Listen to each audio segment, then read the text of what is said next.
तेलंगाना में चुनाव हो रहे हैं।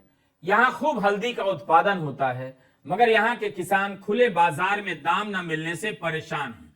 वे कई चुनावों से मांग कर रहे हैं कि तेलंगाना में हल्दी बोर्ड का गठन किया जाए और किसानों को हल्दी का उचित दाम दिया जाए ताकि लागत निकले। इस बार जब तेलंगाना का चुनाव नजदीक आ गया, तब जाकर तेलंगाना में राष्ट्रीय हल्दी बोर्ड के गठन की घोषणा की गई। भाजपा ने 2019 में हल्दी बोर्ड बनाने का वादा किया था, लेकिन इस साल 1 अक्टूबर को महबूबनगर की रैली में इसकी घोषणा होती है। 3 साल के बाद तेलंगाना में देश में सबसे ज्यादा हल्दी पैदा होती है। 2020 के फरवरी में निजामाबाद में मसालों के बोर्ड का विस्तार किया गया, जबकि वहां के किसानों की स्पष्ट मांग थी कि हल्दी के दामों को सुनिश्चित करने के लिए इसका अपना बोर्ड हो। इसी मांग के चलते निजामाबाद से केसीआर की बेटी 2019 का लोकसभा चुनाव हार गई। किसान हल्दी के लिए न्यूनतम समर्थन मूल्य की मांग कर रहे थे। 15 मार्च 2022 को वित्त राज्य मंत्री ने राज्यसभा में कहा कि केंद्र सरकार किसानों की कर्ज माफी के किसी भी प्रस्ताव पर विचार नहीं कर रही है। यही नहीं, पिछले 5 साल में भी केंद्र ने कोई कर्ज माफी नहीं की है, मगर किसान बैंकों के लोन राइट ऑफ का हिसाब लगाने लगे हैं। उन्हें पता है कि राइट ऑफ का मतलब कर्ज माफी नहीं होता, लेकिन जब उनकी नजर इस पर पड़ती है कि राइट ऑफ किए गए लाखों करोड़ के लोन का बहुत ही छोटा सा हिस्सा वसूला गया है, तब वे इसे माफी के रूप में ही देखने लग जाते हैं। बैंकों के लोन राइट ऑफ की खबर अक्सर किसी कोने में छपी होती है।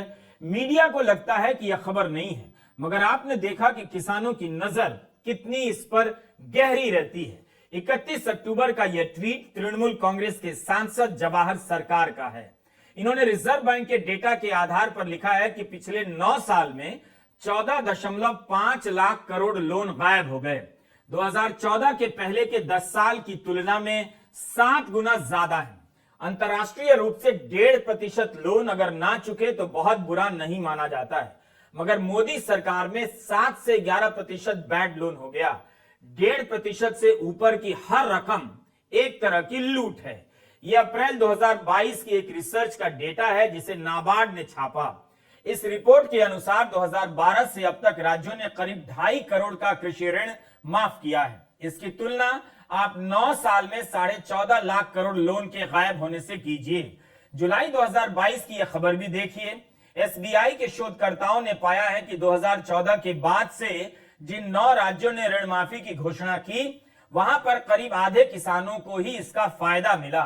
कर्ज माफी के मामले में सबसे खराब प्रदर्शन तेलंगाना, मध्य प्रदेश, झारखंड, पंजाब, कर्नाटका और उत्तर प्रदेश में रहा है।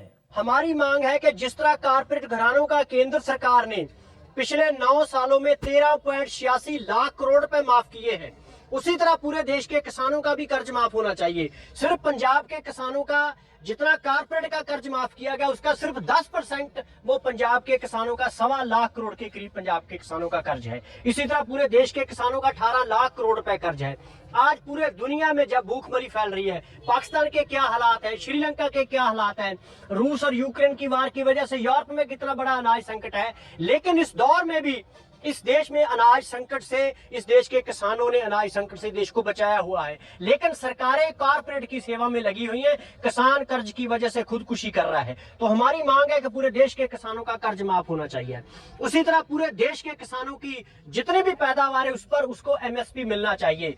आज ये सरकार क्या कर रही है कि 2 साल पहले इन्होंने 22 lakh metric ton edible oil Ukraine से मंगाया। कभी यूक्रेन से मंगाते हैं, कभी और देश से मंगाते हैं, लेकिन हमें सरसों का एमएसपी नहीं देते, हमें सूरजमुखी का एमएसपी नहीं देते, हमें मूंगफली का एमएसपी नहीं देते।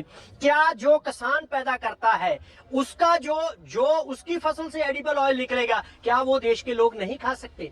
17,000 करोड़ रुपए हर साल बाहर से दालों के लिए और चनों के लिए वो खर्च किया जाता है। क्या इस देश के किसानों को दाल पर एमएसपी नहीं दिया जा सकता? इस देश के किसानों को चने पर एमएसपी नहीं दिया जा सकता? तो पूरे देश में एक तरह का एक एमएसपी पे कानून हो और सभी चीजों को खरीद की गारंटी हो।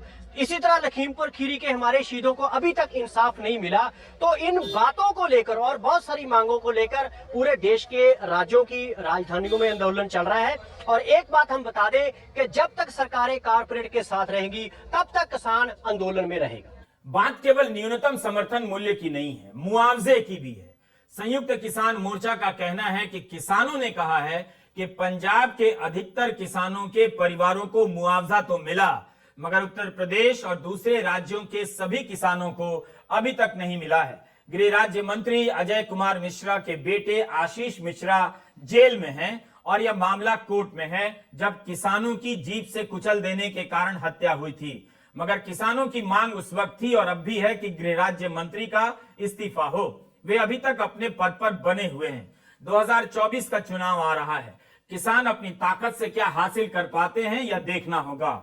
मुमकिन है किसान सम्मान निधि की राशि बढ़ा दी जाए, लेकिन किसानों को न्यूनतम समर्थन मूल्य चाहिए, जिससे उनके हाथ में कुछ पैसा आए और बचत हो।